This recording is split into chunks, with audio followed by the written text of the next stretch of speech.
नमस्कार. आरोग्य नीतीतर्फे आयोजित केलेल्या रानभाजी स्पर्धेत मी आज स्नेहा राजेश क्षीरसागर सहभागी होत आहे. तर आपण शेवग्याच्या पानांची बनवण्याची पद्धत व त्याची शेवग्याच्या पानांची भाजी मधुमेह रोगींसाठी उपयुक्त आहे. तर आपण त्याची जे साहित्य आहे बनवण्यासाठी ते पहिले पाहूया.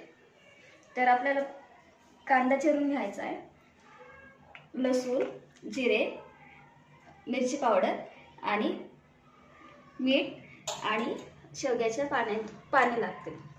तर आपण प्रथम कढईत थोडेसे तेल ओतू, थोडे जिरे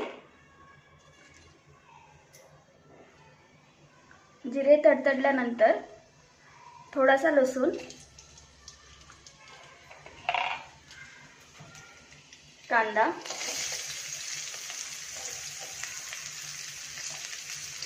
कांदा लालसर होईपर्यंत भाजू.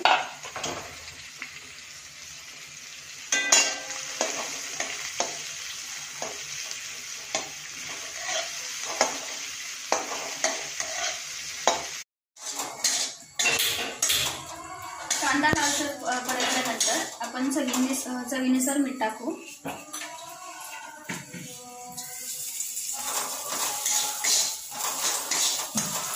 मिठानंतर आपण थोडेसे लाल तिखट टाकणार आहोत.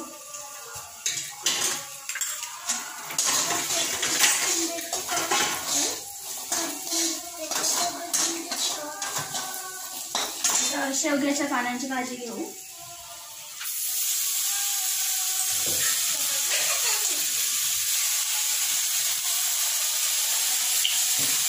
शेवग्याची पाने थोडीशी कडवट असतात, पण ती शिजल्यानंतर त्याचा कडवटपणा निघून जातो. तर मी भाजी नक्की करेन.